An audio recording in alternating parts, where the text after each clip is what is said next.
நம்முடைய காலை நேரத்தில் நம்முடைய தியானத்துக்காக ஆதியாகமம் புஸ்தகம் 19ஆம் அதிகாரத்தினுடைய 17ஆம் வசனத்தை நாம் வாசிக்க கேட்போம். ஆதியாகமம் 19ஆம் அதிகாரத்தின் 17ஆம் வசனம்.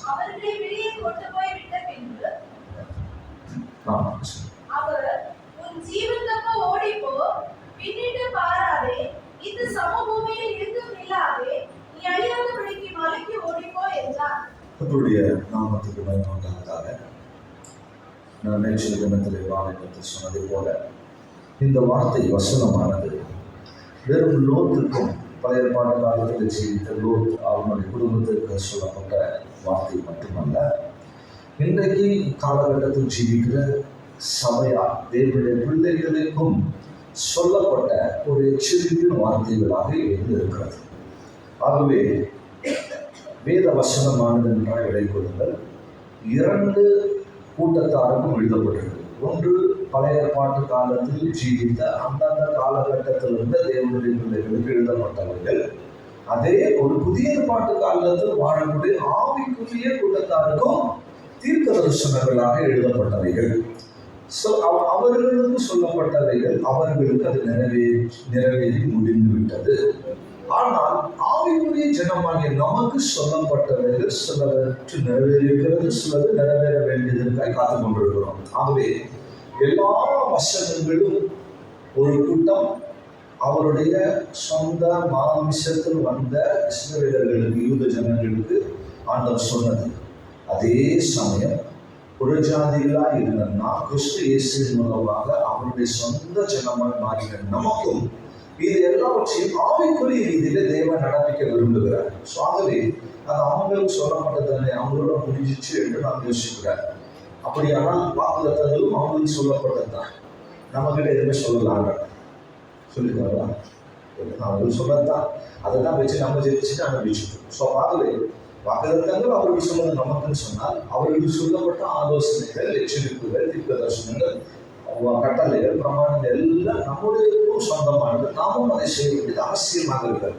ஆகவே நேற்று நேரத்தில் என்னுடைய செய்தியை வந்து கேட்டவர்களுக்கு தெரியும். ஏன்னா இந்த வசனத்துடைய முதல் பகுதியாக அவர்களை வெளியே கொண்டு வந்து விட்ட பின்பு என்கிறதான அந்த வசனத்தை வார்த்தை எடுத்து வெளியே ஒரு மனிதன் வாழ வேண்டும், கர்த்தருடைய நன்மை அனுபவிக்கணும்னு சொன்னால், பெருமையை ருசிக்க வேண்டும் என்று சொன்னால், ஆசீர்வாதங்களை பெற்றுக்கொள்ள வேண்டும் என்று சொன்னால், வாக்குத்தத்தங்களை அனுபவிக்க வேண்டும் என்று சொன்னால், இருக்கும் இடத்தை விட்டு வெளியே வர வேண்டும் என்கிறதான காரியத்தை கேள்விப்பட்டோம். ஆகவே எங்கிருந்து வர வேண்டும், எந்த இடத்திற்குள் அநேகர் சிக்கியிருக்கிறோம் என்பதான காரியங்களை நேற்று தினத்தில் கேள்விப்பட்டோம். சொல்லும் என்கிற அனுபவமாக பாவ வாழ்க்கையிலிருந்து வெளியே வர வேண்டும், அது கர்த்தருடைய கட்டளையாக இருக்கிறது. அது மட்டுமல்ல, பெத்சேதா என்கிறதான அந்த அனுபவத்திலிருந்து வெளியே வரணும். அது நியாயத்திற்கு எதுவாக வைக்கப்பட்டிருக்கிற ஒரு ஜீவியம். அதிலிருந்து வெளியே வந்தாதான் நம்முடைய பார்வை தெளிவாகும், தரிசனம் தெளிவாகும். அப்பதான் கர்த்தரை தரிசித்து கர்த்தரின் நோக்கத்தை விலகி கொண்டு செயல்பட முடியும். ஆகவே அந்த அனுபவத்திலிருந்து வெளியே வர வேண்டும். அது குருட்டாட்டம் என்று சொன்னால் என்ன என்பதை நாம் படித்தோம். அது மட்டுமல்ல, நாம் கேரியர் என்கிறதான அந்த கூடாரத்தின் அனுபவத்திலிருந்து வெளியே வரணும். கேரியர் என்றால் இருள் என்றுதான பொருள் உள்ளது. ஆகவே இருளின் வாழ்க்கை விட்டு வெளியே வர வேண்டும். வெளிச்சம் இருந்தாலும் அனைவரும் இருளுக்குள்ள இருக்கதான் விரும்புகிறார்கள். ஆகவே அந்த பகை என்கிறதான அந்த விஷயங்களை விட்டு வெளியே வந்து அவரோடு ஐக்கியமாக இருந்து கொண்டு அப்படிப்பட்ட ஒரு நல்ல செய்ய வேண்டும். இப்படி முருமுருவின் கூடாரத்தை பற்றி நாம் படித்தோம். இப்படி பலவிதமான அனுபவங்களை நேற்று நிறுத்தப்படி இடத்திற்கு சொன்னால் நேரம் அதில் போயிடும். ஆகவே நீங்குள்ள காரியத்தை சிந்திக்க முடியாது. ஸோ வெளியே வந்த பெரும்பாடு ஒரு தேவனுடைய பிள்ளை என்ன செய்ய வேண்டும் என்கிறதான ஆலோசனையை இந்த காலை நேரத்தில் உங்களோடு கூட நான் பகிர்ந்து கொள்ள போகிறேன். அந்த 19ஆம் அதிகாரத்தினுடைய 17ஆம் வசனத்தை நாம் வாசிக்கும் போது அங்கே கர்த்தர் வாசித்தீங்க ஆல்ரெடி சொன்னேன். அவங்க வெளியே வந்த பிற்பாடு கர்த்தர் அவர்கிட்ட சொல்ற காரியம், உன் ஜீவன் தப்ப நீ ஓடி போக வேண்டும்.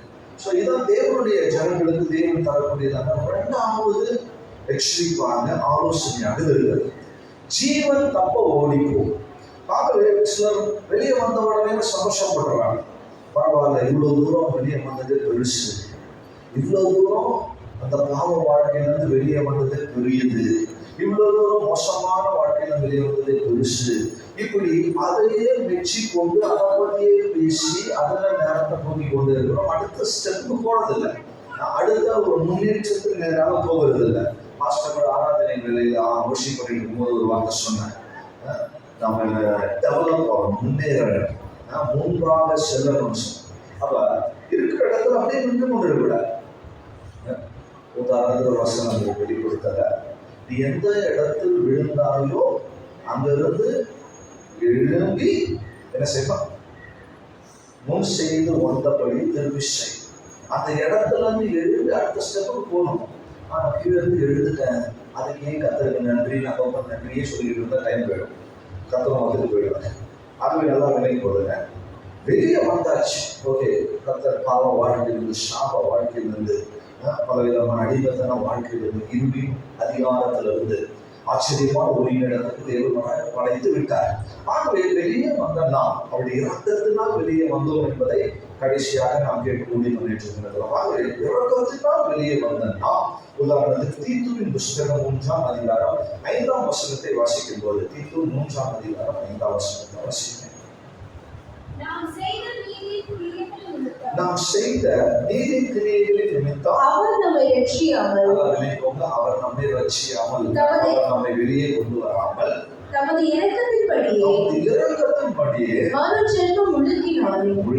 ஞானஸ்நானத்தின் மூலமாகவும் பரிசுத்த ஆவியுடைய புதிதாக்குதலின் அந்த புதிதாக்குதலின் அபிஷேகத்தின் மூலமாகவும் நம்மை ரட்சித்தார். சோ நம்முடைய நீதியின் கிரியையினால தேவன் நம்மை வெளியே கொண்டு வரல, நம்மை ரட்சிக்கவில்லை. எதனால ரட்சித்தார்? எதனால? அவருடைய இறக்கம் இது சொன்ன லோகத்தும் அவனுடைய குடும்பமும் வெளியே வந்ததுக்கு காரணம் அவங்களுடைய முயற்சி அல்ல. 2 முறை சொல்றாரு ஆண்டவர், சோம்பேறியா சொல்லியாரு. அவர் ரத்தம் வைத்த இரக்கத்தின்படி அவர்கள் வெளியே வந்தார். அதே போலதான் நம்மை ஜீவியத்திலும் தேவனுடைய இரக்கம் தான் நம்மை ரட்சித்திருக்கிறது, நம்மை ஞானஸ்தானத்துக்கு ஒப்பு கொடுக்க வைத்திருக்கிறது, நம்மை அபிஷேகம் பெற வைத்திருக்கிறது, இன்னும் பல நன்மைகளை பெற்றுக்கொள்ள உதவி செய்திருக்கிறது. அந்த இரக்கத்தினால் இன்றைக்கு நாம் இந்த நிலைமைக்கு இருக்கிறோம். அதை ஒத்துக்கொள்ளுகிறோம் மட்டும் ஒரு அழிவை சொல்லுவோம். அந்த இரக்கம் இல்லாவிட்டா நம்ம ஒண்ணுமே இல்லை. அந்த இரக்கம் நம்ம ஒண்ணுமே இல்லை. என் படிப்புல நான் வந்தேன், என்னுடைய திறமையில வந்தேன், என்னுடைய சாமர்த்தியத்துல வந்தேன் எல்லாம் சொல்றாங்க. அப்படியெல்லாம் ஒண்ணுமே கிடையாது. நம்ம முழுக்க கர்த்தருடைய இரக்கத்தினால் ரட்சிக்கப்பட்டவர்கள், இரக்கத்தினால் இந்த சபைக்கு வந்தவர்கள், இரக்கத்தினால் இந்த மேன்மையை கற்றுக்கொண்டவர்கள், இரக்கத்தினால எல்லா நன்மையும் தேவனிடத்தில் அனுபவித்துக் கொண்டிருக்கிறோம். ஸோ அதோட இரக்கத்தை வச்சுட்டு அதோடு நிற்காம அடுத்து செய்ய வேண்டிய விஷயம்தான் ஜீவனை காப்பாற்றி கொள்ள வேண்டும். தேவன் நம்ம கொடுத்ததான ஜீவனை காப்பாற்றி கொள்ள வேண்டும். அதான் சொல்ற, ஜீவன் தப்ப ஓடிடும். சோ வேதம் சொல்றது, நீ எதை வேணாலும் ஆதாயப்படுத்திக் கொள்ளலாம், ஆனால் ஜீவனை நஷ்டப்படுத்திட்டாங்க லாபம் என்ன? எதை வேணாலும் ஆதாயப்படுத்தலாம். வாசிக்கும் மத்தேயு 16ஆம் அதிகாரம் 26ஆம் வசனத்தில் வாசிக்கும் போது அந்த வசனத்தை வாசிக்கிறோம். மத்தேயு 16:26. மனுஷன் உலகம் முழுவதையும் ஆதாயப்படுத்திக் கொண்டாலும் ஜீவனை நஷ்டப்படுத்தினால் அவனுக்கு லாபம் என்ன? மனுஷன் தன் ஜீவனுக்கு ஈடாக என்னத்தை கொடுப்பான்? சோ அதுக்கு எந்த பதிலும் இல்லை. ஜீவனை விடாது. ஆகவே நல்லா விலை கொடுத்தார். இரக்கத்தினால் வெளியே வந்த ரட்சிக்கப்பட்ட தேவனுடைய பிள்ளைகள் அடுத்து செய்ய வேண்டியது ஜீவனை பாதுகாத்து கொள்ள வேண்டும். எதை பாதுகாக்கணும்? ஜீவனை பாதுகாத்து கொள்ள வேண்டும். இந்த பேரை, குடும்பத்தை, படிப்பை, புகழ், அந்தஸ்தை, தாளத்தை, கிருபையெல்லாம் பாதுகாக்காட்டாலும் அது மேட்ரு கிடையாது, அதெல்லாம் விஷயம் இல்லை. ஆனால் ஜீவனை நஷ்டப்படுத்திட்டு இது எல்லாத்தையும் பாதுகாத்தாலும் பிரயோஜனம் இல்லை. ஆகவே ஜீவனை பாதுகாக்கக்கூடிய கூட்டத்தார நாம் இருக்க வேண்டும். ஜீவன் என்று சொன்னால் என்ன? நிறைய பேர் நினைச்சுக்கிறாங்க ஜீவனா உயிர், அப்படிதான் நிறைய பேர் சொல்லுவாங்க. வேதம் நமக்கு சொல்லிக் கொடுக்கக்கூடிய ஜீவனை தான் இன்றைக்கு நான் உங்களோடு பேச போகிறேன். முதலாவது பிலிப்பியர் 1ஆம் அதிகாரம் 21ஆம் வசனத்திலே நாம் வாசிக்கும் போது வாசிப்போம். பிலிப்பியர் 1ஆம் அதிகாரம் 21ஆம் வசனம். எனக்கு ஜீவன், சாவு எனக்கு ஆதாரம். இங்க வாசிக்கும் போது ஜீவன் என்று சொன்னால் இது கிறிஸ்து எனக்கு ஜீவன் என்று அப்போஸ்தலன் சொல்லுகிறார். கிறிஸ்து தான் என் வாழ்க்கையில அவர் தான் எனக்கு ஜீவனாக இருக்கிறார். ஸோ இயேசுவும் கூட தான் ஜீவித காலகட்டத்தில் அவர் சொல்லணும், நானே வழியும் சத்தியமும் ஜீவனுமா இருக்கிறேன் என்று சொல்லுகிறார். என்னை ஒருவன் பிதாவின் இடத்தில் வரான். ஸோ அந்த ஜீவன் வேண்டும். கிறிஸ்து நம்முடைய வாழ்க்கையில் ஜீவனாக இருக்கிறார். கிறிஸ்து இல்லாத ஒரு மனிதன் ஜீவன் இல்லாத மனிதன். நல்லா விலை கொள்ளுங்க. மறுபடியும் சொல்றேன், கிறிஸ்து இல்லாத ஒரு மனுஷ வாழ்க்கை ஜீவனற்ற வாழ்க்கை. கிறிஸ்து இல்லாத குடும்பம் ஜீவன் இல்லாத குடும்பம். கிறிஸ்து இல்லாத சபை ஜீவன் இல்லாத சபை. கிறிஸ்து இல்லாத ஊழியங்கள் ஜீவன் இல்லாத ஊழியங்கள். நிறைய இடங்கள்ல அப்படி கிறிஸ்து இல்லாத காரியம் நடக்குது. ஊழியங்கள்ல கிறிஸ்துவை பற்றி எந்த விதமான ஒரு பேச்சும் எந்த விதமான காரியம் சொல்வதில்லை. தாத்தாவை பத்தி சொல்றாங்க, அவங்க அப்பாவை பத்தி சொல்றாங்க, பாட்டியை பத்தி சொல்றாங்க, எல்லாம் சொல்றாங்க. கிறிஸ்து மறந்தவன். கிறிஸ்து பத்தி சொல்றது இல்லை. நல்லா விலை கொள்ளுங்க. கிறிஸ்துவை இழந்து போன அனுபவம் ஜீவனை நஷ்டப்படுத்துகிற அனுபவமாக இருக்கிறது. ஆகவே பிரியமானவர்களே, நாம் எதை ஆதாயப்படுத்தி கொண்டாலும் அது விஷயம் அல்ல. கிறிஸ்துவை நாம் ஆதாயப்படுத்தி கொள்ள வேண்டும். கிறிஸ்துவோடு கூட வாழ்கிற வாழ்க்கையை நாம் காத்துக் கொள்ள வேண்டும். கிறிஸ்து தான் ஒரு தேவனுடைய பிள்ளையின் வாழ்க்கையின் ஜீவனாக இருக்கிறார். ஆகவே இந்த கிறிஸ்துவின் ஜீவனை எப்படி நாம் அனுபவிக்க முடியும், எப்படி ருசிக்க முடியும், அந்த கிறிஸ்துவின் ஜீவனை எப்படி நம்ம வாழ்க்கையில டேஸ்ட் பண்ணலாம் என்பது ரொம்ப முக்கியம். ஆகவே வாசிக்கும் யோவான் எழுதின சுவிசேஷத்தின் 6ஆம் அதிகாரம் 53ஆம் வசனத்திலே படிக்கும்போது, யோவான் 6:53 வசனத்துல படிக்கும்போது, அதற்கு இயேசு அவர்களை நோக்கி, நீங்கள் மனுஷகுமாரனுடைய மாம்சத்தை புசியாமலும் அவருடைய இரத்தத்தை பானம் பண்ணாமலும் இருந்தால் உங்களுக்குள்ளே ஜீவன் இல்லை என்று வாசிக்கும் போது மாமிசத்தை புசித்து ரத்தத்தை பானம் பண்ண வேண்டும். அவர்களுக்குள்ளதான் ஜீவன் இருக்காங்க. இருந்தால் உங்களுக்கு ஜீவன், அது ருசியாமல் இருந்தால் உங்களுக்கு ஜீவன் அல்ல என்று மெய்யாகவே உங்களுக்கு சொல்லுகிறேன். ஒரு சபை, ஒரு தேவனுடைய பிள்ளை ஜீவன் உள்ளவங்களா இருக்கணும் தொடர்ந்து அப்படின்னு சொன்னா என்ன செய்யணும்? கிறிஸ்துவனுடைய மாமிசத்தையும் ரத்தத்தையும் புசித்து பானம் பண்ணுகிறவளா இருக்கும். இது எப்படி நடக்கும்? இது எப்போ கிடைக்கும்?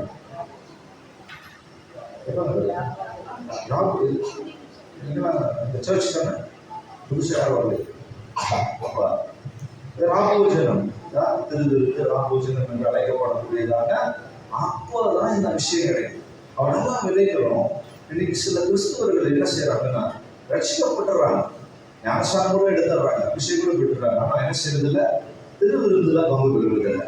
கேட்டா என்ன சொல்லுவாங்க, அதெல்லாம் கொஞ்சம் எடுக்கிறதுக்கு தகுதி இல்லை, வேணும், என்கிட்ட இந்த தகுதியும் இல்லை அப்படி சொல்லி அவங்க குற்றப்படுத்திக்கிறாங்க. இதுதான் நேற்று சொன்னேன்.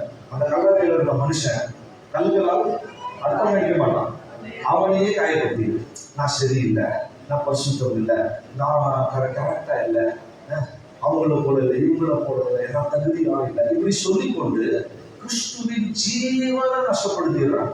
நல்லா விலை கொள்ளுங்க. சபையாக தேவனுடைய பிள்ளைகள் இன்னைக்கு பலர் திருவிருந்தை ராபோஜனத்தை தன்னுடைய வாழ்க்கையில நஷ்டப்படுத்தி கொண்டிருக்கிறார். ஆகவே வசனம் சொல்லுகிறது, இந்த அப்பத்தை மாம்சத்தை புசிக்கிறவர்கள் ரத்தத்தை பானம் பண்ணவர்களுடைய ஜீவன் உண்டாயிருக்கிறது. ஆகவே இந்த அனுபவத்தை நம்முடைய வாழ்க்கையில பாதுகாத்துக் கொள்ள வேண்டும். அவங்களதான் கதை சொல்றாங்க. 6:56 வாசிக்கும் யோவான் சுவிசேஷம் 6ஆம் அதிகாரம் 56 வாசிக்கும் போது,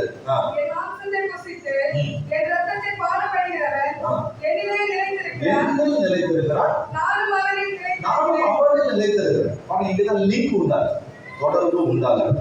தேவன் ஒரு மனிதனோடு ஐக்கியமாக இருக்கிறது என்பதா அந்த மாம்சத்தை புசித்து ரத்தத்தை பானம் ஜீவனை பெற்றுக்கொள்ள போதுதான். அதே மாதிரி அந்த மனுஷன் தேவனோடு நிலைத்திருக்கிறது என்பதும் அப்பதான். ஆகவே நான் தேவனோடு இருப்பது, தேவன் நம்மோடு இருப்பதும் அந்த ராபோஜனத்துக்கு முக்கியத்துவம் கொடுக்கும் போது, தன்னுடைய ரத்தத்துக்கு மாமிசத்துக்கு முக்கியத்துவம் கொடுக்கும் போதுதான் அது கிடைக்கும். நீங்க நிறைய பேர் அது அப்படிப்பட்ட அனுபவத்தை முக்கியத்துவப்படுத்துகிறது இல்லை, முக்கியத்துவம் கொடுக்கறது இல்லை. இதுல வாசிக்கும் போது 1 கொரிந்தியர் 10ஆம் அதிகாரம் 21ஆம் வசனத்துல வாசிக்கும் போது, ஒரு கூட்டத்தார் இப்படி இன்றைக்கு சபையில் காணப்பட்டு கொண்டிருக்கிறார்கள். கர்த்தருடைய பாத்திரத்திலும் பேய்களுடைய பாத்திரத்திலும் நீங்கள் கர்த்தருடைய போஜன பந்திக்கும் பேய்களுடைய போஜன பந்திக்கும் பங்குள்ளவர்களாக கர்த்தருடைய ஜீவன் வேணும், ராபோஜனம் வேணும். ஆனா என்ன செய்யறாங்க? 2 பந்திகளிலும் பங்கு பெறுவார்கள். கர்த்தருடைய வீட்டுக்கு வந்து கர்த்தருடைய பந்திகளிலும் பங்கு பெறுவார்கள் துணிகரமாக. அதே சமயம் வெளியிலலாம் போனா பெரியவர்களுடைய பந்தி நாங்கள் எழுதிருக்கு, அது நமக்கு புரியும், அதை எக்ஸ்பிளைன் பண்ண அவசியம் இல்லை. பொதுவாக நான் நெகட்டிவான விஷயத்தை ரொம்ப எக்ஸ்பிளைன் பண்ண மாட்டேன் விரும்புவது, அதனால பாசிட்டிவா மட்டும் நான் பேசுவேன். ஸோ அதனால என்ன இங்கேயும் இதில் பங்கு வச்சுப்பாங்க. அதுக்கப்புறம் வெளியில போய் மற்ற பந்திகள், மற்ற கூடுகைகள், மற்ற கேளிக்கைகள், மற்ற பார்ட்டிகள், இன்னும் மற்ற பந்திகள் நிறைய இருக்கு. ஃபீஸ் நிறைய, பார்ட்டிஸ், பாவம் காரியங்களை செய்யவே பார்ட்டிஸ், நல்ல காரியம் செய்யற பார்ட்டிஸ் எல்லாம். ஸோ பாவ விஷயம் உள்ளதான அப்படிப்பட்ட போஜன வானங்களுக்கு இடம் கொடுத்து தங்களுடைய ஜீவனை எழுதுறாங்க. ஸோ இவங்களுக்குள்ள கிறிஸ்துவின் ஜீவன் தெரிய செய்ய முடியாது. 3வது கூட இருக்கிறாங்க சபைக்குள்ள. வாசிங்க மல்கியாவின் புஸ்தகம் 1ஆம் அதிகாரம் 12ஆம் வசனத்துல படிக்கும் போது, மல்கியா 1ஆம் அதிகாரம் 12ஆம் வசனம். மல்கியா 1:12. நீங்களோ கர்த்தருடைய பந்தி அசுத்தமானது என்று, என்ன சொல்றாங்க? கர்த்தருடைய பந்தி அசுத்தமானது என்று, அதன் ஆகாரமாகிய அதன் பலன் அற்பமானது என்றும் சொல்லுகிறதுனாலே என் நாமத்தை பரிசுத்த குலைச்சலாக்குகிறீர்கள். கர்த்தருடைய பந்தியை கனப்படுத்தாம என்ன சொல்றாங்கன்னா, கர்த்தருடைய பந்தி அசுத்தம் என்றும் அதனுடைய ஆகாரம் அற்பம் என்று நினைக்கிறாங்க. ராபோஜனம் தானே, அது என்ன அடுத்த வாரி கூட எடுத்துக்கலாம், அது எங்க போக போகுது? ராபோஜனம் எங்க போக போகுது? இவர் எங்க போக போறாரு தெரியல. இன்னைக்கு சிலர் அப்படிதான் இருக்கிறாங்க. ராபோஜனம் தானே,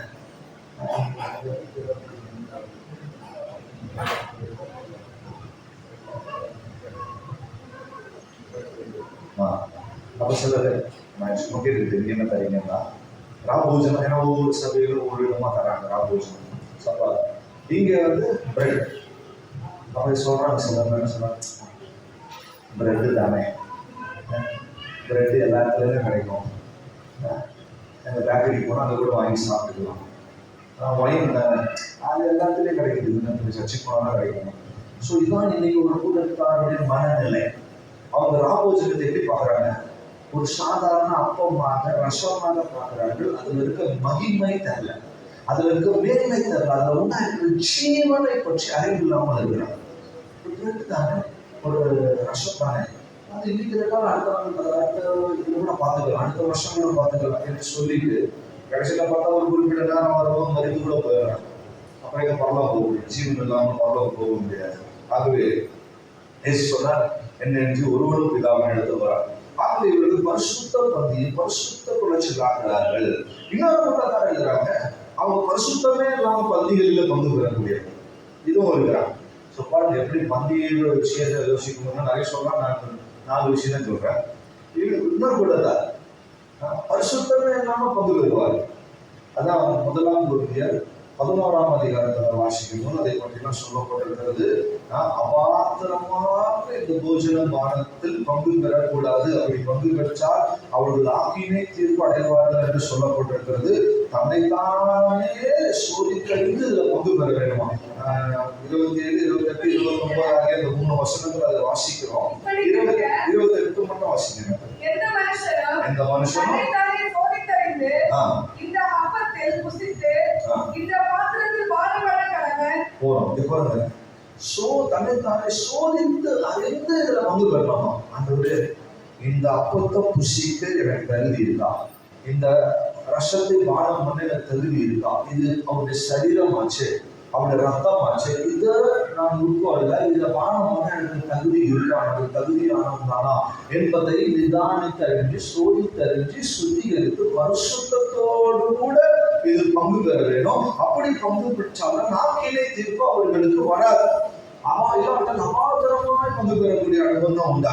சிலர்லாம் கடமைக்காக எழுதுறாங்க, நீங்க மாசமா இல்லை நல்ல வேலை, எப்போ கொடுப்பீங்க? 3 மாசம். சந்தோஷம். ஏன் 3 மாசத்துக்கு ஒரு வாட்டி? கொஞ்சம் நல்லதுதான். நிதானிச்சு அறிஞ்சு அதுக்கு முன்னாடி கூட்டம்லாம் நடத்துவாங்க. அப்போ அதுக்கெல்லாம் பங்கு பெற்று சுத்திகரிச்சு பரிசுத்தமாய் பங்கு பெறும் நல்லது. சில இடங்கள்லாம் பார்த்தா மாதம் மாதம் கொடுக்குறாங்க, சில இடத்துல வாரம் வாரம் கொடுக்குறாங்க, சில இடத்துல வந்து டெய்லி கூட கொடுப்பாங்க. இன்னும் வரல அப்படின்னு நினைக்கிறேன். சும்மா வரவங்க போனவங்க வந்து எடுத்துட்டு போயிடுவாங்க. யார் எடுக்கிறாங்க யார் கொடுக்குறாங்க ஒன்றும் தெரிய மாட்டேங்குது. அப்படிப்பட்ட சூழ்நிலை. நான் கூட சின்ன வயசுல சர்ச்சுக்கு தெரியாம போயிட்டேன். அதை பார்த்தா எல்லாரும் கொடுத்துட்டு இருக்கிறாங்க. என் ஃப்ரெண்டு பையன் நானும் எடுப்பேன், நீயும் எடுத்துக்கோ அப்படின்னா. நான் ஞானஸ்தானம் கூட எடுக்கலையே, அதெல்லாம் மாட்டேங்கல அப்படின்னு எனக்கு கொஞ்சம் பயம். என்ன எங்கள் சர்ச்சிலலாம் சொல்லி கொடுத்துருக்காங்க, அதெல்லாம் எடுக்கணும்னா பரிசுத்தமாக எடுக்கணும், அதுக்கு ஒரு வளர்ச்சி வேணும், அதெல்லாம் சொல்லியிருக்காங்களே. பாருங்க, அதுக்கு சில இடங்கள்லாம் விளையாட்டுத்தனமாக போயிட்டு இருக்கு. நல்லா விலை கொள்ள வேணும். ராமோஜனம் என்பது வெறும் சபையில் ஐக்கியத்தை உண்டாக்குவதற்கு கொடுக்கப்படுகிற விஷயம் அல்ல. ராபோஜனம் என்பது வெறும் சபையில் ஐக்கியத்துக்காக ஃபெலோஷிப்காக தரப்படுற விஷயம் அல்ல. எதுக்காக தரப்படுகிற விஷயம்? கிறிஸ்துவின் ஜீவனை டேஸ்ட் பண்றதுக்காக, ருசிப்பதற்காக, அவருடைய ஜீவனில் பங்கு உள்ளவர்களாக மாறுவதற்காக தரப்படுகிற ஒன்று. ஆகவே நான் சொன்னதான இந்த வசனங்களின்படி அது வசதியாகவும் நினைவிடக்கூடாது, பரிசுத்த குலைச்சலும் மாற்றிடக்கூடாது, அபாத்திரமாக பங்கு பெற்று விடக்கூடாது. நிதானிச்சு சுத்திகரிப்போடு பசுத்தோட அனுபவங்களை நாம் காணப்பட வேண்டும். ஒருவேளை நமக்கு தெரிந்தவர்கள் இந்த கூட்டத்தில் வராதவங்களா இருந்தா கூட அப்படிப்பட்டவங்களுக்கும் இந்த விஷயங்களை சொல்லிக் கொடுங்க. நேற்று சொன்ன வரும்போது கூட யாரும் கூட்டிட்டு வாங்கன்னு கூட்டணையும் தரல. சொல்றாங்க மனசுக்கு, நான் வந்து இதெல்லாம் வேற ஒரு நாள் வரைக்கும் மனுஷனுடைய மைண்ட் அப்படி இல்லை. நம்ம பிரயாசப்படுறது கத்த பலனை தருவாங்க. அதனால தான் சொன்னேன். ஆகவே ஒருவேளை கூப்பிட்டு வர முடியாதுன்னா கூட யாரோட அறிவு சத்தியங்களை பேச வாய்ப்பு கிடைத்தால் இதையெல்லாம் சொல்லுங்க, சொல்லிக் கொடுங்க. அப்பதான் அவங்களுக்கு விஷயம் புரியும், இந்த அனுபவங்கள் அவங்களுக்கு வராது. இரண்டாவதாக கிறிஸ்துவின் ஜீவனை அனுபவிப்பது மட்டுமல்ல, இரண்டாவது ஜீவன் என்று சொன்னால் என்ன? நாம் ஜீவனை காத்துக் கொள்ளும்படியாக ஓட வேண்டியது இருக்கின்ற கிறிஸ்தவ பாதையில. யோவான் எழுதின சுவிசேஷத்தின் 6ஆம் அதிகாரம் 63ஆம் வசனத்திலே படிக்கும் போது, யோவான் 6:63 ஆவியை உயிர்ப்பிக்கிறது, மாம்சமானது ஒன்றுக்கும் உதவாது. நான் உங்களுக்கு சொல்லுகிற வசனங்கள் ஆவியாயும் ஜீவனாயும் இருக்கிறது. நான் உங்களுக்கு சொல்லுகிற வசனங்கள் உங்களுக்கு எப்படி இருக்கு? ஆவியை ஜீவனாக இருக்கிறது. வசனங்கள் நமக்கு ஜீவனை அளிக்கிறது. கிறிஸ்து நமக்கு ஜீவனா இருப்பது மட்டுமல்ல, இந்த வேத வசனங்கள், கிறிஸ்துவை பற்றின உபதேசங்கள், சத்தியங்கள், இது ஒவ்வொன்றும் ஒரு தேவனுடைய பிள்ளைக்கு ஜீவனை கொடுக்கிறது. நல்லா விளைங்கோங்க. அதனால வசனம் கேட்கும் போது விளையாட்டுத்தனமா இருக்கக்கூடாது, வேடிக்கை பார்த்துக்கிட்டு இருக்கக்கூடாது, தூங்கிக்கிட்டு இருக்கக்கூடாது, இல்ல வேற எதுவும் யோசிச்சுட்டே இருக்கக்கூடாது. சிலர் இங்க இருப்பாங்க, ஆனா மைண்ட் எல்லாம் வேற எங்கேயாவது இருக்கும். சரி, இன்னைக்கு போய் வந்து இங்க மாட்டிக்கிட்டோங்க, அங்க இருந்தா எப்படி இருக்கும், அதெல்லாம் எங்கேயாவது போயிருப்பான். பிசிக்கல் உடம்பு மட்டும் தான் இங்க இருக்கும், ஆனா பார்த்தா ஆவி வேற பக்கம் இருக்கும், மைண்ட் வேற பக்கம் இருக்கும். நல்லா இருக்கு. அலேலியா, எல்லாரும் இருக்கிறீங்களா? அலேலியா. மாஸ்டர் எழுதி சொல்றாங்க, எதுக்கு இருக்கிறாங்களா இல்லையா டெஸ்ட் பண்ணிக்கிறாங்க. அப்படியே இருப்பாங்க, ஆனா பிரசண்டா இருக்க மாட்டாங்க. பிசிக்கலா இருப்பாங்க, மென்டலி வேற இடத்துல இருப்பாங்க. ஆகவே ஜீவன் என்பது இரண்டாவது வேத வசனங்களில் இருக்கிறது. வேத வசனங்களை நன்றாய் கவனிக்கக்கூடியவர்களாக இருக்க வேண்டும். வேத வசனங்களை நன்றாய் வாசிக்கிறவர்களாக இருக்க வேண்டும். அந்த வேத வசனங்களை நன்றாய் செய்யக்கூடியவர்களாக இருக்க வேண்டும். ஆகவே இந்த வேத வசனங்கள் ஆவியாயும் ஜீவனுமாயும் நமக்கு இருக்கிறது. எபிரேயர் 4ஆம் அதிகாரம் 12ஆம் வசனத்தை கூட வாசிக்கும் போது, தேவனுடைய வார்த்தையானது ஜீவனும் வல்லமையும் உள்ளதாக இருக்கிறது என்று அங்கு சொல்லப்பட்டிருக்கிறது. ஆகவே இந்த ஜீவனுள்ள வார்த்தைகளுக்கு நாம் அதிக முக்கியத்துவம் கொடுக்க வேண்டும். இன்னைக்கு நிறைய பேர் வேத வசனங்கள் வாசிக்கிறதெல்லாம் முக்கியத்துவம் கொடுப்பது இல்லை. நான் கேட்க விரும்பல, நீங்க எத்தனை பேர் பைபிள் படிச்சுட்டு வந்தீங்கன்னு கேட்க விரும்பல. ஏன்னா நிறைய பேர் கை உயர்த்தப்படாது. ஸோ இன்னைக்கு சிலர்லாம் ரொம்ப உற்சாகமா இருக்கிறாங்க, நான் பைபிள்லாம் தொடரதே இல்லை. சில பைபிள்லாம் ஞாயிற்றுக்கிழமை தான் எடுத்து தூசி தட்டுறாங்க. பைபிள் எடுத்து தட்டிட்டு எடுத்துட்டு வராங்க. ஒரு வீட்டில் 2 பேருக்கு சண்டை, புருஷன் மனைவிக்கும். இது ஏன் பைபிள், இதுவும் பைபிள், பைபிள் எதுவும் கூட அவனுக்கு தெரியல 2 பேருக்கும். அவன் சொல்றாரு, கருப்பு பைபிள் தான் உனக்கு, பச்சை பைபிள் இருந்து கலர் கலராக வச்சுட்டு இருக்கிறாங்க. படிக்கிறதுலாம் இல்லை, பைபிள் ஞாயிற்றுக்கிழமை தேவை. ஆக்சுவலாக பைபிள் எங்கே விட்டுட்டு வந்து சர்ச்சில் எடுத்து போனவங்களா இருக்கிறாங்க. சபையில் விட்டுட்டு போயிடுவாங்க பேசிக்கிட்டே, கலர் பேசிட்டு அப்படியே பைபிள் அங்கேயே வச்சுட்டு போயிட்டு வீட்டுக்கு போயிடுவாங்க. ஞாயிற்றுக்கிழமை காலையில் தான் பைபிள் தேடுவாங்க. பார்த்தா இங்கே பாஸ்ட் எடுத்து வச்சுட்டு இருப்பார் சர்ச்சில். யார் சிஸ்டர் மரியம்மா பைபிள் வந்து வாங்கிக்கோங்க அப்படின்னா மரியம்மா நீ கட்சிக்கு வந்திருக்காரு, வேற மரியம்மாவும் ஆகிருக்கலாம், வேற நிறைய மரியம்மா பாருங்க. பைபிள்லாம் வேத வசனங்களில் ஜீவன் உண்டு. அந்த ஜீவனை வாசித்து அதை அனுபவிச்சு நம்முடைய ஜீவிக்க வேண்டும். நான் கூட சின்ன வயசுல வந்து எப்படி வளர்ந்தோம்னா, பைபிள் வசனம் வாசிக்காம எங்கள் வீட்டிலலாம் சாப்பாடு தந்தது இல்லை. உங்கள் வீட்டிலலாம் எப்படி பழகிருக்கீங்க எனக்கு தெரியல. நாங்களாம் சின்ன வயசுல நம்மளுக்குலாம் பைபிள் வசனம் படிக்காட்டா சாப்பாடு கிடையாது. காலையில் சாப்பாடு கிடையாது. எத்தனையோ நேரங்கள் லேட்டாக எழுந்துச்சு சாப்பிடாம போயிருக்கோம் ஸ்கூலுக்குலாம். ஏன்னா பைபிள் வசனம் படிக்கல. அப்புறம் போகும். எங்கள் அம்மா சொல்லுவாங்க லஞ்ச் கட்டி கொடுப்பாங்க, பேக்கில் ஸ்கூல் பேக்குள்ளே பைபிள் வச்சு கொடுப்போம். எங்கள் அம்மா சொல்லுவாங்க மத்தியானம் சாப்பாடும் பைபிளை வாசிச்சுக்காம தொடக்கூடாது. காலையில் சாப்பிட்ற ரைட்டு. ஏன்னா நம்மளை பற்றி அவங்களுக்கு தெரியாது. நம்ம அம்மாக்கெல்லாம் ஸ்கூல் போனோடனே சாப்பிடுவாங்க தெரியாமல். ஆனால் என்ன சொல்லிடுவாங்க, அங்கே போய் கூட ஃப்ரீ டைமில் தான் பைபிள் படிச்சுட்டு அட்லீஸ்ட் ஒரு அதிகாரமாவது படிச்சுட்டு அப்புறம் சாப்பிடுவோம். அப்படி தாங்க வளர்ந்துருக்குறோம். இன்னைக்கு வேத வசனம் தான் முக்கியத்துவம் வந்திருக்கிறோம். அதனால வசனம் ஜீவனாக செஞ்சுட்டு அப்படி வளர்ந்ததுனால பைபிள் வாசிக்காத சாப்பிடாம இருக்கிறதுனால வந்து சில நேரங்கள்லாம் சாப்பிட்றதுக்காக பைபிள் படிச்ச காலமும் உண்டு. ஸோ சாப்பிடுங்க, காலை டிஃபன் சாப்பிடணும் பைபிள் படிச்சுட்டு புரியாமல் வாசிச்சு தான் போவோம். அந்த காலங்களில் ஒரு தெளிவு வந்தது பாட்டு அதெல்லாம் பொறுமையாக கவனமாக வாசித்து கற்றுக்கொண்டோம். ஆகவே என்ன கொள்ள வேண்டும், இந்த வார்த்தைகள் லூக்கா எழுதின சுவிசேஷம் 21ஆம் அதிகாரம் 33ஆம் வசனத்துல வாசிக்கும் போது, வானம் பூமி ஒழிந்து போனால் கூட இந்த வார்த்தைகள் ஒழிவதில்லை என்று கர்த்தருடைய வசனம் சொல்கிறது. யோவான் எழுதின சுவிசேஷம் 17ஆம் அதிகாரத்தில் 17ஆம் வசனத்துல வாசிக்கும் போது, இந்த வார்த்தைகள் தான் ஒரு மனிதனை பரிசுத்தமாக்கும் என்று சொல்கிறது. சங்கீதத்துல படிக்கணும் 107ஆம் சங்கீதம் 20ஆம் வசனத்துல கர்த்தர் வசனத்தை அனுப்பி இந்த வார்த்தையை அனுப்பி மனிதர்களை குணமாக்குறார் என்று சொல்லப்படுகிறது. இப்படி வார்த்தைகளின் மூலமாக அநேக நன்மைகளை நாம் பெற்றுக்கொள்வது. நிறைய விஷயம் சொல்றேன். நான் ஒரு உதாரணத்துக்கு இந்த 3 விஷயம் மட்டும் சொல்றேன். வார்த்தைகள் ஒழிந்து போவது கிடையாது. அது நம்ம காலத்துக்கு வந்தால் கிரியை செய்தால் அது தன்னுடைய வேலையை நிறைவேற்றி விட்டு தான் போகுமா, திரும்பி அது நிறைவேற்றாமல் போகிறதில்லை. ரெண்டாவது, அந்த வார்த்தை நம்ம வந்துட்டால் நம்ம பரிசுத்தமாகிட்டு தான் போகும், நம்ம சுத்திகரிச்சுட்டு தான் போகும், நம்ம குறையோடு அப்படி அனுப்புறது இல்லை. மூன்றாவது, இந்த வார்த்தை நம்மை குணமாக்கி இல்லாட்ட சுத்தமாக்கி அனுப்புகிறது. மற்ற பலவீனத்தோடு வியாதியோடு அப்படி அனுப்புவது இல்லை. ஆகவேதான் தேவனுடைய சமூகத்துக்கு வந்து தன்னுடைய வார்த்தையில கவனமா கேட்கணும், கவனமாக கேட்க வேண்டும். அப்போதான் அந்த வார்த்தை அதனுடைய வேலையை நமக்குள்ள செய்யும். ஆகவே இந்த தேவனுடைய வார்த்தைகளை கேட்பது மட்டுமல்ல, இரண்டாவதாக யோவான் எழுதின சுவிசேஷம் 8ஆம் அதிகாரம் 47ஆம் வசனத்துல வாசிக்கும் போது, யோவான் 8:47 படிப்போம்.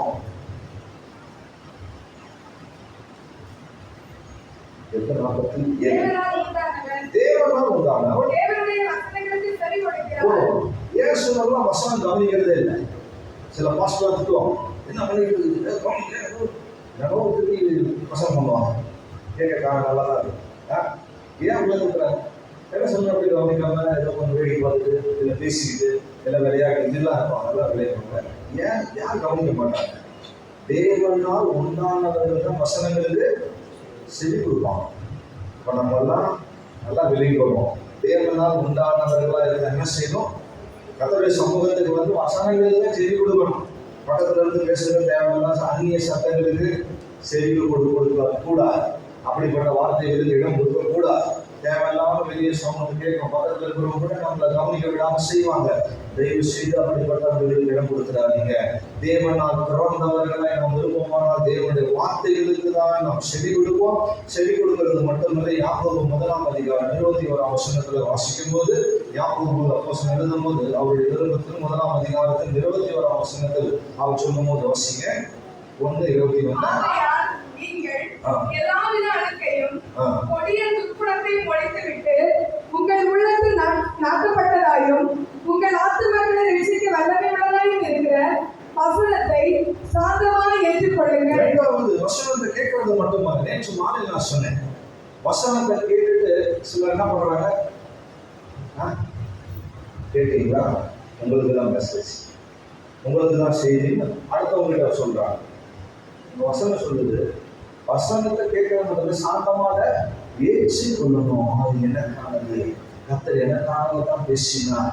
இப்படிப்பட்ட ஏற்றுக்கொள்ளுதல் நமக்கு இருக்கணும். எத்தனை பேருக்கு அப்படிப்பட்ட அனுபவங்கள் வருது? வசனங்களை கேட்கிறவர்களாக மட்டுமல்ல, இரண்டாவது அதை ஏற்றுக்கொள்ளுகிறவர்களாக இருக்க வேண்டும். அதோடு மட்டுமல்ல, வாசிங்க அதே யாக்கோபின் புஸ்தகம் 1ஆம் அதிகாரத்தில் 22ஆம் வசனம். நீங்கள் உங்களை வஞ்சியாதபடிக்கு திருவசனத்தை கேட்கிறவர்களாய் மாத்திரமல்ல அதன்படி செய்கிறவர்களாயும் இருங்கள். என்ன செய்யணும்? செய்கிறவர்களாய் இருக்கும். சும்மா கேட்டுட்டு போறதால மட்டும் இல்லை. நல்லா தலையாட்டுவாங்க சூப்பரா. வெளியே போய் அடுத்த நிமிஷம் என்ன பைபிள் பிரசங்கம் கேட்க தெரியாது. ஒரு பையன், நான் ஒரு நாள் வீட்டுக்கு லேட்டாக போயிட்டேன் சின்ன வயசுல. Tuition, Sunday tuition.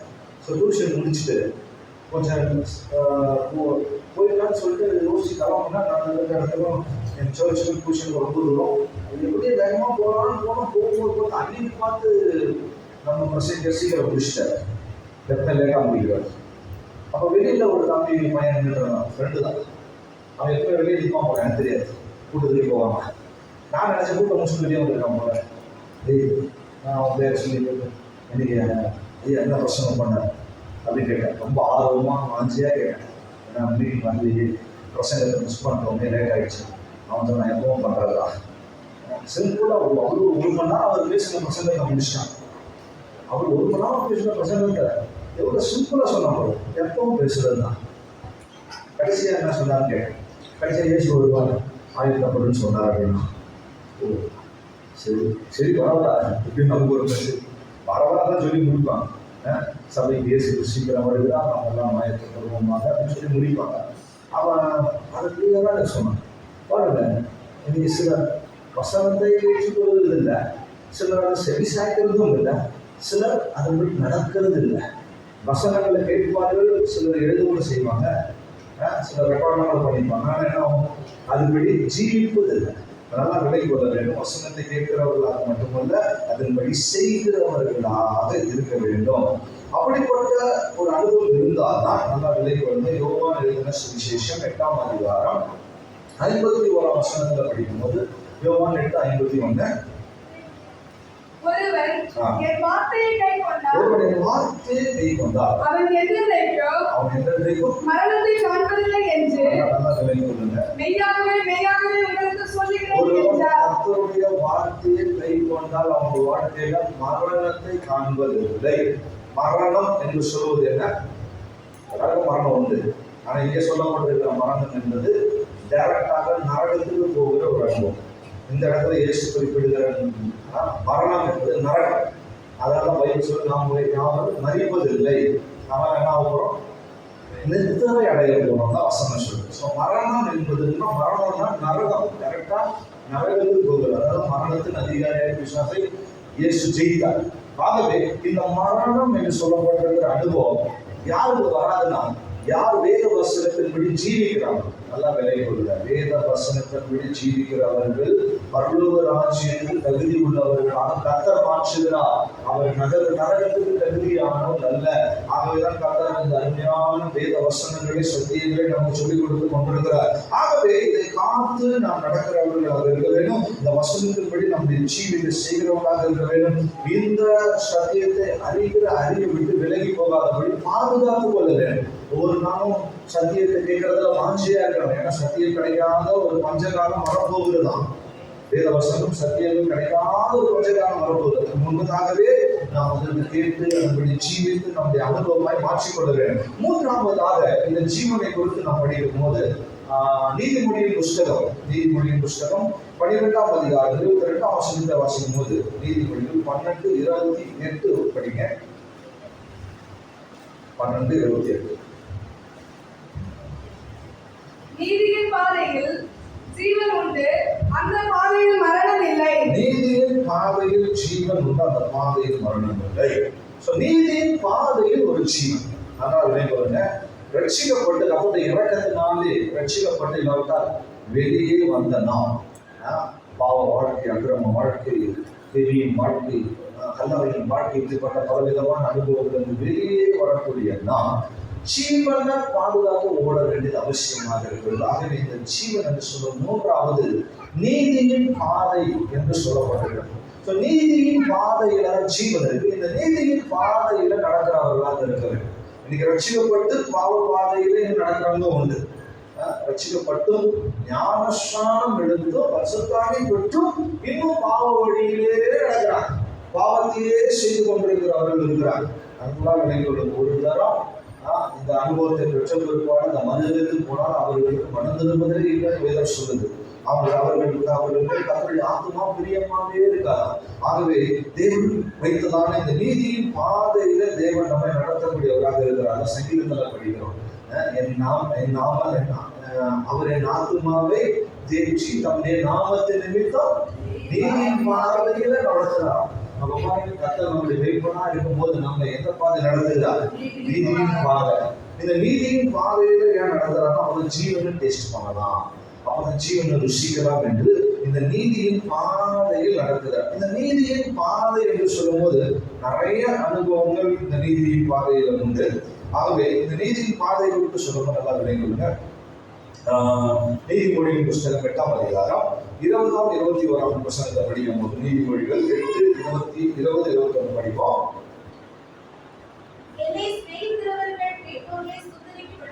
என்னை சிநேகிக்கிறவர்கள் மெய்ப்பொருளை சுதந்தரித்து படிக்கும், அவர்களுடைய களஞ்சியங்களை நான் நிரப்பும் படிக்கும், அவர்களுடைய நீதியின் வழியிலும் ஞானத்தின் வழிகளிலும் நடத்துகிறார். எதுக்கு தேவ நீதியின் பாதையில நடத்துகிறார்? அந்த ஜீவனின் பாதையில ஏன் நடத்துகிறார்? மெய்ப்பொருளை சுதந்திரிக்கிறதுக்காக, மெய்யான பொருளை சுதந்திரத்துக் கொள்வதற்காக தேவன் நம்மை நீதியின் பாதை நடத்துகிறார். அவருடைய களஞ்சியங்களை நிரப்பம். நம்முடைய களஞ்சியங்கள், நம்முடைய வீடுகள், நம்ம வாழக்கூடியதான ஜீவியம் நிரப்பப்படும்படியாக, களஞ்சியங்கள் நிரப்பப்படும்படியாக இந்த நீதியின் பாதை நடத்துகிறார். ஆகவே இந்த நீதியின் பாதையில நடத்தப்படும் போதுதான் மெய்ப்பொருளாகிய கிறிஸ்துவை, பரலோக ராஜ்யத்தை, மெய்ப்பொருளாகிய பரிசுத்தாவியான விஷயத்தை, மெய்ப்பொருளாகிய சத்தியத்தை, இப்படி மெய்ப்பொருளை அனுபவிக்கக்கூடிய அனுபவம் நமக்கு கிடைக்கிறது. நீதியின் பாதையில போகாதவர்கள் பொய்யான விஷயங்களை நம்பி ஏமாந்து கொண்டே இருக்கிறார். ஏமாந்தார். இதுதான் கிறிஸ்துவன்னு பேசுறாங்க, அது ஏமாறாங்க. இதுதான் கிறிஸ்துவின் வல்லமை சொல்றாங்க, இதுதான் விடுதலை சொல்றாங்க. இதெல்லாம் நம்பி நம்பி நம்பி நிறைய பேர் மோசம் போயிட்டு இருக்கிறாங்க. அதெல்லாம் விலை கொள்ள வேண்டும். மெய்ப்பொருளை அனுபவிக்க வேண்டும். சும்மா மாநிலமாக பொய்யான ஜீவியத்தை சொல்றாங்க. இந்த சில இடங்களில் அற்புத கூட்டங்கள் நடக்கும். அந்த அற்புத கூட்டத்தில் விடுதலை கிடைக்கும், சில விடுதலை கிடைக்காது. உடனே என்ன சொல்லுவாங்க? நீங்கள் போகிற வழியிலே ஆண்டவர் உங்களை சந்திப்பார். அவ்வளோ நேரம் நடந்த கூட்டத்தில் சந்திக்காத ஆண்டவர் எங்கே சந்திப்பாரா? ரோட்டில் சந்திப்பாரமா? இல்லைன்னா வீட்டுக்குள்ள ஸ்டெப்பு எடுத்து இருக்கும் போதே கதை ஏறி பசங்க தான் அந்த ஸ்டெப்பில் தான் ஏறிக்கிட்டே இருக்கும். ஸ்டெப்பு ஏறும் போதே சந்திப்பார். திருப்பி போயிட்டு அடுத்த நாள் பார்த்தா சுகம் இல்லாமல் விடுதலை இல்லாமல் தான் வரும். அப்போ காத்து இருக்கும், வெயிட் பண்ணுவோம், கத்த செல்வார் சொல்லி இப்படியே வருடங்கள் உருண்டு ஓடிக்கொண்டே இருக்குது. வருடங்கள் உருண்டு ஓடிட்டே இருக்கு, வேற நடக்கிறது. நல்லா நிலையை கொள்ள வேண்டும். ஜீவனின் பாதையில போறவங்க தான் அந்த மெய்ப்பொருளை டேஸ்ட் பண்ண முடியும், அந்த மெய்யான விஷயங்களை ருசிக்க முடியும். அது மட்டுமல்ல, அவருடைய களஞ்சியங்கள் தேவனுடைய ஆசீர்வாதங்களால் நிரப்பப்படும். களஞ்சியங்களை தேவன் நிரப்புவதற்காக அந்த நீதியின் பாதையை நடத்துகிறார். இந்த நீதியின் பாதை சொல்லும் போது அது எப்படிப்பட்ட பாதை? நீதியின் பாதைன்னு சொன்னாங்க. ரொம்ப நாளா சத்தியத்தெல்லாம் கேட்டுத்தானே இருக்கிறீங்க. யாராவது ஒரு ஆள் சொல்லுவாங்க, ரட்சிப்பின் பாதையா? நீதியின் பாதையா? தேவ சித்தத்தின் பாதை, தேவ சித்தம். அதான் இயேசு சொல்றாரு. இயேசுவும் யோவான் ஸ்நானமும் பேசிக்கிறாங்க. இயேசு ஞானஸ்நானம் எடுக்க போகும்போது யோவான் சொல்ல, நீங்க எனக்கு கொடுக்க, நீங்க தான் பெரியவர், நான் சிறியவன் சொல்றாரு. அது இயேசு சொன்ன, நீ தான் கொடுக்கணும், அதுக்காக தான் பிதா முன்னாடி அனுப்பிவிடுறாரு. ஸோ எல்லா நீதியும் நிறைவேற்றுவது நமக்கு அதான் நீதியின் பாதை. பிதாவுடைய மனதில் இருக்கக்கூடிய வாழ்க்கை செய்வதுதான் நீதியின் வாழ்க்கை. பிதா சொன்ன வழியில நடப்பதுதான் நீதியின் வழி. ஸோ பிதா போட்ட பாதை, பிதாவுடைய அந்த பாதையில போகுதான் நீதியின் பாதை. தான் தேவ சித்தம்னு சுருக்கமா சொல்றது. அப்ப தேவனுடைய சித்தம் செய்வதுதான் நமக்கு ஜீவனாக இருக்கிறது.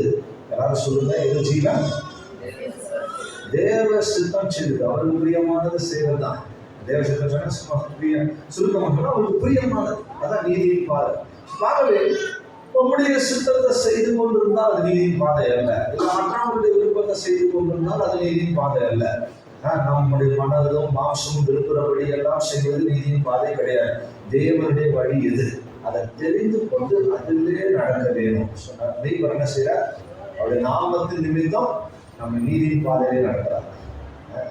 அவருடைய நாமத்தின் நிமித்தம், அவருடைய நாமத்தை நம்ம அறிந்ததுனால நம்மளால அவர்களுடைய வழியில, அவருக்கு பிரியமான பாதையில, அவருக்கு சுத்தமான பாதையில நம்ம நடத்துகிறார்.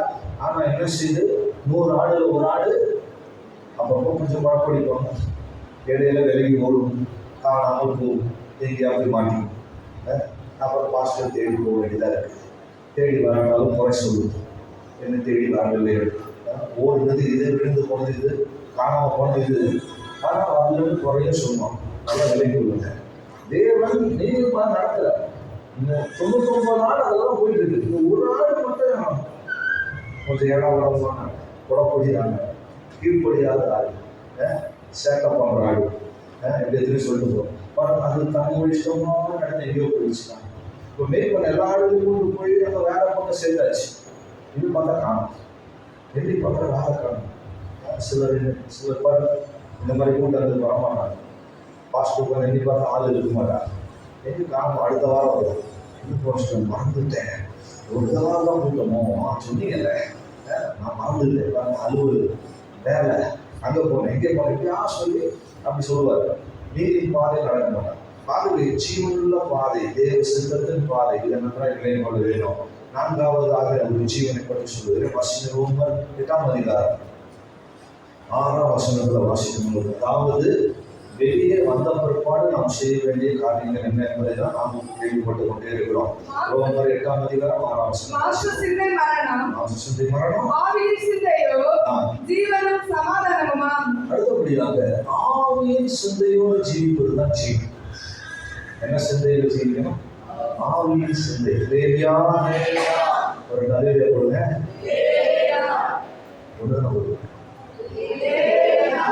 ஒன்று கூட தெரியாதா? சரி, நினைவை பட்டணத்தார் வலதுகைக்கும் இடதுகைக்கும் வித்தியாசம் தெரியாமல் இருந்தாங்க. இது ஒரே சபையில் 1-2 விட்டு தெரியாமல் இருக்கும். எவ்வளோ நல்லா தான் இருக்கீங்க, எந்த வேலையில் போடணும் ஒன்றும் போட்டுருவோம். சொல்லிருக்கிறாங்க, சாட்சிகளெல்லாம் சொல்லுவோம். கத்த செய்த நன்மை பாப்பா போடாம கூடி சோதனம், ஒரே சோதனை சொல்லி போடாம கூடிடுவாங்க. எசப்பாவே ஏமாத்துற கேஸ் அதெல்லாம் சொன்னது ஒரே கோபுரம் தான் வாங்கிட்டு வந்துச்சு. ஆனால் போடாம கூடி சோதனம் பண்ணுது நினைக்கலாம். கத்த செய்த நன்மையை சொல்லணும்னா 1000 நாள் இருந்தாலும் போராடணும். இருக்கிற ஒரு நாள் வச்சு ஒருபடியாக கோபுரம் பண்ணுறது இல்லை. இது 1000 நாள் வேற வேணும். இதெல்லாம் சும்மா கடவுளையே ஏமாத்துறதுக்கு நம்ம நாட்டு பயன்படுத்துகிற வார்த்தை. இருக்கிற ஒரு நாள் வச்சு நல்லா கோபுரம் பண்ணணும், தேவனை மகிமைப்படுத்த துதிக்கணும். ஹல்லேலூயா. என்ன சத்தமா இளம்புற மாதிரி ஹல்லேலூயா. சிலர் வெளியே போயிட்டாங்க, அதனால உள்ள வர மாதிரி ஹல்லேலூயா. மைண்டில் நேரம் போட எனக்கு விசுவாச வசனத்தை கேட்கணும். அப்படியே பறவை இல்லை, வசனத்தை கொண்டு போன மாதிரி அப்படியே சிலர் கொண்டு போயிடுவாங்க. அதனால தான் சொல்லிட்டு இருக்காங்க. பாருங்க, 4வதாக இப்போ என்ன சொன்னேன்? மாம்சை சிந்தை இல்லாமல் ஆவியின் சிந்தையோடு இருப்பது ஜீவனா இருக்கு. ஆவிக்குரியவர்கள் ஆவியின் சிந்தையோடு இருந்தவர். நல்லா விளைவுள்ளது. மாம்சத்துல இருக்கிறோம், ஆனால் தேவன் தன்னுடைய அபிஷேகத்தின் மூலமாக நம்மளை எல்லாரையும் ஆவிக்குரியவர்களா மாத்திட்டார். ஆவிக்குரியவர்களா மாற்றப்பட்டவனா ஆவியின் சிந்தையோடு நடந்து கொள்ளுகிறேன். ஆவியின் சிந்தை நமக்குள்ள இருக்கணும். நம்முடைய எண்ணங்கள், நம்முடைய சிந்தனைகள், நம்முடைய யோசனைகள், நம்முடைய எல்லாம் ஆவிக்குரியதா இருக்க வேண்டும். இன்னைக்கு அநேகர் ரசிக்கப்பட்டாலும் அபிஷேகப்பட்டாலும் யோசிக்கிறதெல்லாம் மாம்சீகமா தான் யோசிக்கிறாங்க. பலவீனமாக தான் யோசிக்கிறாங்க. முடியுமா முடியாதா? காலையில் கூட நான் பேசிட்டு இருக்கோம். சில பேர் சொல்றேன், ஸ்பிரிச்சுவலான மைண்டோடவே நாம் பேசணும். ஆவிக்குரிய சிந்தையோடவே மற்றவர்கள் அணுக வேண்டும். பேசணும், பழகணும். இன்னைக்கு அநேக சபையில மாம்சத்தின்படி மலர்ந்து மாம்சத்தில் ஐக்கியம் வச்சுட்டு மாம்சத்தில் சேர்த்து ஜெயிச்சுக்கிட்டு அவங்க வராட்ட இவங்களும் வரமாட்டாங்க சர்ச்சைக்கு. இப்போதையா கூட கேட்குறாங்க, நான் வரல, நாளைக்கு போகலான்னு இருக்கேன் தலையில அப்படின்னு. அப்படியா, சரி வேலை இருக்கிற மாதிரி தான் இருக்குது, நானும் இருக்கலாம் பார்த்துக்கிறேன். சரி நாளைக்கே நம்ம 2 பேரும் சேர்ந்தே போவோம். பாஸ்டர் கேட்டாலும் அப்போதான் சேர்ந்தே சொல்லிடலாம். போய் வேலை இருந்துச்சு பாருங்க. ஆவியை சேர்ந்து சொல்லி மீட்டிங் போகலாம். ஆனால் மாம்சம் சேர்ந்து என்ன சொல்லிட்டு பக்கத்தில் ஒரு ஐடியா கேட்போம். எதுக்கும் பக்கத்து வீட்டு எஸ்டர் போனாங்கன்னா நம்ம போகலாம் அப்படின்னு ஒரு ஐடியா பண்ணுவோம். வேறெல்லாம் நல்லா தான் இருக்குது, ஆனால் ஒன்றும் யூஸ் இல்லை. எஸ்டர்னா வந்து ராஜ சமூகத்தில் விழுந்து கிடக்கணும், இவங்க தர வரத்தோடு நிற்கணும். ஆனால் இது கூட்டத்துக்கே வராது. ஆனால் பேர் மட்டும் எஸ்டர்னு வச்சுருக்கோம். இங்கே யாராவது நீங்களே விஷயம் பல இடத்துல நடக்கிற விஷயங்கள் சொல்கிறாங்க. ஆகவே நல்லா ரிலேட் கொள்ள வேண்டும். ஸ்பிரிச்சுவல் மைண்ட், ஆவியின் சிந்தை உள்ளவர்கள் இருக்கணும். 8ஆம் அதிகாரம் ரோமர் 8:27 படிக்கும் போது வசிப்போம்.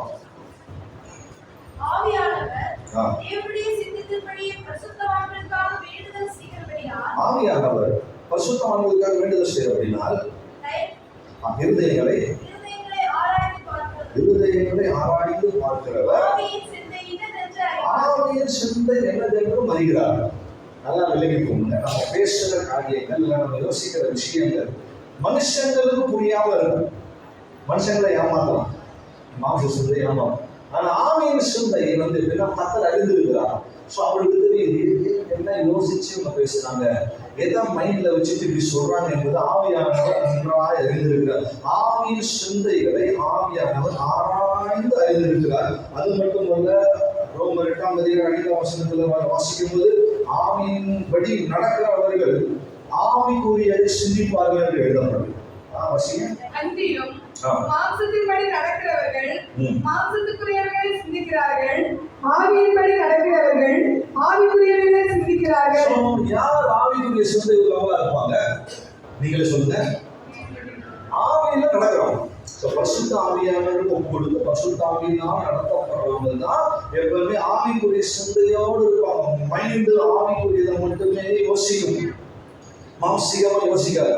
ஆவிக்குரியவங்களா நடந்து கொள்வார்கள், ஆவிக்குரிய சிந்திப்பார்கள். அது மட்டும் அல்ல, 1 கொரிந்தியர் 2ஆம் அதிகாரம் 5ஆம் வசனத்துல வாசிக்கும் போது 1 கொரிந்தியர் 2ஆம் அதிகாரம் 15ஆம் வசனம் 2:15 எல்லாவற்றையும் ஆராய்ந்து நிதானிக்கிறான், ஆனாலும் அவன் மற்றொருவராலும் ஆராய்ந்து நிதானிக்கப்படான். ஆவிக்குரியவர்களாய் இருந்தோமானால், அதாவது ஆவியினால் நடத்தப்பட்டு ஆவிக்குரிய சிந்தையோடு ஆவிக்குரியவர்களாய் நாம் இருப்போமானால் நம்மள யாரும் நடத்த வேண்டிய அவசியம் இல்லை. ஆவிக்குரியவர்கள் என்ன செய்யறாங்க? அவங்களே அவங்க நிதானிச்சு நம்ம போறது கரெக்டா, நம்ம செய்யறது கரெக்டா, நம்ம பேசுறது கரெக்டா, நம்ம பண்றது கரெக்டா என்பது நிதானிச்சு கரெக்டா சரியா செய்வார்கள். ஆனால் மாம்சத்துக்குரியவர்கள் அப்படி இல்லை. அவங்களுக்கு மற்றவங்க தான் சொல்லி கொடுப்பாங்க, நீ பண்றது தப்பு, நீ இப்படி பேசக்கூடாது, இப்படி செய்யக்கூடாது என்று மற்றவர்கள் தான் அவங்களுக்கு சொல்ல வேண்டியது. அவங்களுக்கு நிதானிக்க தெரியறதில்லை. இன்னைக்கு நிறைய பேர் அப்படிதான், என்ன பேசுறாங்க நமக்கே தெரிய மாட்டேங்குது. கூட சொன்னேன், இங்கே ஆவிய நிறைய வீட்டுக்கு போய் கடவுள் பேசுறாங்க, ஆனால் பேசுறது அவங்களுக்கு தெரிய மாட்டேன். அவங்க நினைச்சுட்டு அது ஒரு பாஷை, அந்நிய பாஷை நினைச்சு அது அவங்க இஷ்டத்துக்கு பேசுறாங்க. பயங்கரமாக கேட்டவாங்க, அது உறுதி கேட்க முடியாது. ஒரு வீடு நான் போயிருந்தேன், சரி என்னதான் பண்றாங்கன்னு சொல்லி கதவு சாட்சி வரணும். இப்போ பக்கத்தில் வந்து நானும் ஒரு சபையை கூட வந்தோம். சரி என்ன பண்றாங்க, ஏதோ சவுண்ட் கேட்டு என்ன பண்றாங்க பார்த்தா அவர் அந்த புருஷன் மனைவியை போட சொல்றாரு, நீ அப்படி பண்ண இப்படி வேணும் சொல்றாரு, மோசமா சொல்றாரு. அந்த அம்மா அவர் சொல்லு 2 பேரும் வந்து ரட்சிக்கப்பட்ட பழைய விசுவாசிக்கணும். ஆனால் பேசுகிற பேச்சு கெட்ட வார்த்தைகள், அசிங்கமான வார்த்தைகள், மோசமான வார்த்தைகள், அவனை அப்படி என்ன சொல்றாங்க, மிக கேவலமா சொல்ல முடியாத சபையில். அப்படி யோசிச்சு பாருங்க, விஷயம் பெற்றவங்க தான். ஆனால் ஆவிக்குரியவங்களா இல்லாததுனால அவங்க நிதானிப்பு தரல. நம்ம பேசுறது கரெக்டா, நம்ம பண்றது கரெக்டா, நம்ம செய்யற ஊழியம் கரெக்டா, நம்ம இன்னைக்கு பண்ற விஷயம் கரெக்டா என்பதை நிதானிக்க தெரியாம இருக்கிறாங்க. மற்றவங்க சொல்ல வேண்டியது இருக்கு, சொன்னாலும் ஏற்றுக்கொள்ள மாட்டாங்க. சொல்லுவாங்க அதெல்லாம் கர்த்தர் மன்னிச்சுருவாங்க, மன்னிப்பு கேட்டுருவாங்க அப்படின்னு. சரி அதெல்லாம் செஞ்சுட்டு மன்னிப்பு கேட்டால் கர்த்தர் மன்னிச்சுருவாங்க நினைச்சிட்டு இருக்காங்க. இஸ்ரவேல் ஜனங்கள் அப்படிதான் நினைச்சாங்க. வனாந்தரத்துல வழியெல்லாம் உருமுறுத்துட்டே போயிட்டு இருக்கிறாங்க. கானான் பக்கத்துல வரும்போது கதை சொல்றாரு. என்ன சொன்ன தெரியுமா? 10 முறைக்கு மேல ஒரு முகமா உட்காந்து உள்ள கவலைப்பட போகிட்ட யோசிச்சு பாருங்க. கத்தரை எண்ணிக்கிட்டே இருந்தார். பண்ற தப்புகளை எல்லாம் கத்தரை எண்ணிக்கொண்டே இருந்தார். நம்ம நினைச்சுட்டு இருக்கோம், தேவன் மன்னிக்க தயவு உள்ளவர் அப்படிலாம் கிடையாது. நல்லா நினைவுங்க, தேவன் மன்னிக்க தயவு உள்ளவர் தான். ஆனாலும் அவருடைய இறக்கத்துக்கு கெஞ்சாதவங்க, அவருடைய இறக்கத்துக்கு காத்துடாதவங்கள அந்த மன்னிக்கிறது கிடையாது. நினைச்சுக்கிறாங்க என்ன செஞ்சாலும் கத்தர் மன்னிச்சு கொண்டு வச்சு போயிடுவான், கத்தர் வருடம் தான் போயிடுவான், இதெல்லாம் நினைச்சுட்டு தங்களே ஏமாற்றி கொள்கிறாங்க. ஜீவனை பாதுகாக்க, ஜீவனை நஷ்டப்படுத்தினா லாபம் என்ன? ஆகவே இந்த நீதியின் பாதையில் போறது மட்டுமல்ல, நான்காவது சொன்னதை போல அந்த ஆவியினால் நடத்தப்படுறது, பசுத்த ஆவியினால் நடத்தப்படுறது. பசுத்தாவி கொடுக்கப்பட்டிருக்கிறது நோக்கம் அதுதான். 5வது ஒரு விஷயத்தை சொல்லி நான் முடிக்கிறேன். வசிப்போம். 1 யோவான் 3ஆம் அதிகாரம் 14ஆம் வசனம். 3:14. நாம் சகோதரனிடத்தில் அன்பு கூறுகிறபடியால் மரணத்தை விட்டு நீங்கி ஜீவனுக்கு உட்பட்டிருக்கிறோம் என்று அறிந்திருக்கிறோம். பாருங்க, சகோதரனிடத்தில் அன்பு கூறுகிறவர்கள் ஜீவனுக்கு உட்பட்டிருக்கிறார். நேற்று சகோதர ஸ்நேகம் என்பது ரொம்ப முக்கியம். சபைக்குள்ள சகோதர ஸ்நேகம் முக்கியம். நமக்கு தெரிஞ்சவங்க, நமக்கு பிடிச்சவங்களா பார்த்து நம்ம நேசிக்கிறதில்ல. சகோதரர்கள் சொன்ன சகோதரர்கள் கூட பிறந்தவங்களா? இயேசு சொல்றார், அவர் முன்பாக இருந்த இயேசு சொல்றாங்க, சகோதர சகோதரிகள் அம்மா வந்துருக்காங்க உங்களை பார்க்க, வாங்க வெளியில் கூப்பிடும்போது சொல்றார், யாரின் தாய், யாரின் சகோதரர், பிதாவின் சுத்தத்தை செய்கிற இவர்களே என் சகோதர சகோதரிகள். ஆகவே சகோதரர்கள் சொன்னால் ரட்சிக்கப்பட்டு தேவனுடைய சபைக்குள்ள வந்து சத்தியங்களை அறிந்து அதன்படி ஜீவிக்கிறவர்கள் தான் சகோதரர். தேவ சுத்தம் செய்கிற கூட்டத்தான் இன்னும் நீதியின் மகனாகிறார். அவன் இப்படிப்பட்டவங்களை நேசியாமல் இருப்பது ஜீவன் இல்லை, அவங்க நேசிப்பது தான் ஜீவன். சகோதர அன்போடு ஜீவிக்க. சபையில வர்றாங்க, ஒரே பாயில் உட்கார்றாங்க, ஒன்னா ஆராதிக்கிறாங்க, ஒரே ராமோசனத்துல வந்து போறாங்க, ஆனால் ஐக்கியம் இல்லை. நிறைய இடங்கள்ல பார்த்த ஐக்கியம் இல்லை. குடும்பங்களுக்கு ஐக்கியம் இல்லை, புருஷன் மனைவிகள் ஐக்கியம் இல்லை, பிள்ளைகள் பெற்றோர்களுக்கு ஐக்கியம் இல்லை, சபையால் ஒருத்தரோட ஒருத்தர் ஐக்கியம் இல்லை, பாசங்களுக்கும் சபைக்கும் ஐக்கியம் இல்லை. சில ஒரு வாரம் அப்படி பார்த்து முடிஞ்சவங்க கலை போயிடும். பாசமாக பார்க்க மாட்டேன், யாருக்கிட்ட சொன்னாங்க முடிஞ்சவங்க போயிடும், அப்புறம் பார்த்துக்கலாம் வேலை அப்படி சொல்லி அந்த ஐக்கியம் இல்லாமல் இருக்கவே விரும்புவாங்க. காரணம் அவங்களுக்குள்ள அந்த ஜீவன் இல்லை. நம்ம ஒருவர் அன்பு வந்து நேசித்து ஜீவிப்பது தான் ஜீவனாக இருக்கிறது தான் தேவன் நம்ம கொடுத்ததான சத்தியம். அன்பா வாசிக்கும் 1 யோவான் 4ஆம் அதிகாரம் 20ஆம் வசனம். தேவனிடத்தில் அன்பு கொள்கிறேன் என்று சொல்லியும் ஒருவன் சொல்லியும் தன் சகோதரனை பகைத்தால் சகோதரர்களை அவங்க யாரு? பொய்யர்கள். பொய்யர்கள் எங்க போவாங்க? பொய்யர்கள் 2ஆம் மரணமாகி அக்கினி கடலுக்கு போறாங்க, நரகத்துக்கு போறாங்க. நல்லா விளைவிக்கொள்ளுங்க. சகோதரர்களை நேசிக்கிறேன், தேவனை நேசிக்கிறேன்னு சொல்லிட்டு சகோதரர்களை நேசியாதவர்கள் பொய்யர்களா இருக்காங்க. சொல்லுவாங்க, எனக்கும் ஆண்டவருக்கும் அன்பு இருக்கு, அவருக்கு தெரியும், நான் அவங்க எல்லாரும் நேசிக்கணும் அவசியம் இல்லை, நான் நேசிக்கிறேன் எல்லாருக்கும் காட்டணும்னு அவசியம் இல்லை. கடவுளுக்கு தெரியும், ஆண்டவருக்கு தெரியும், அவர் பார்க்குறாரு, அவர் கேட்குறாரு, இப்படிலாம் சொல்லி ஏமாத்துவாங்க.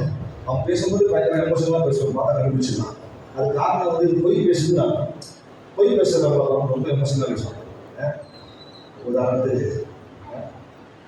நம்ம பையன் இருக்கிறான் அப்படின்னு சொல்லி வீட்டில் ஒரு பையன் இருக்கான், நம்ம பையன் பிறந்த பையன் எங்கேயோ ஏதோ ஒரு தேவையில்லாத வேலையை செஞ்சுட்டு வந்துட்டாங்கன்னா, ஏன்டா லேட்டு கேட்டு 1000 கதை சொல்லுவோம், அந்த லேட்டுக்கான காரணம் சொல்ல மாட்டேன். 1000 கதை சொல்லுவான். நேற்று அப்பா லேட் அவன் அவரை கேட்கல, நேற்று கூட இதே டைம் வந்து அப்போ கேட்கல, இப்போ மட்டும் என்னென்னவோ சொல்லுவான். ரீசன் எல்லாம் பதற்றமாக பேசுறாங்க, ஆனால் வந்து அந்த உண்மை சொல்ல மாட்டாங்க. இதுதான் நிறைய பேருடைய ஜீவியத்தில். ஆண்டவரை நேசிக்கிறேன்னு சொல்லுகிறவர்கள் ஆண்டவர சகோதரர்களை நேசிக்கிறேன், சபையை நேசிக்கிறேன், தேவ ஜனங்களை ஒருத்தர் நேசிக்கிறேன், அன்பு வர வேண்டும். அப்ப இப்படிப்பட்ட அனுபவங்களுக்குள்ள காணப்பட வேண்டும். இல்லாட்டால் அவர்கள் பொய்யர்களாக இருக்கிறார்கள். 1 யோவான் 5ஆம் அதிகாரம் 1ஆம் வசனத்தை வாசிக்கும் போது வாசிங்க. 5:1 தேவனால் தந்திருக்கிறார். ஆ, பிறப்பித்தவரிடத்தில் அன்பு கூறுகிற எவரும் நல்லா விளையாடுங்க. பிறப்பித்தவரிடத்தில் அன்பு கூறுகிற எவனோ அவரால் பிறப்பிக்கப்பட்டவர்களிடத்திலும் அன்பு கூறுகிறார். பிறப்பிக்கப்பட்டவரிடத்தில் அன்பு கூறுகிறார்.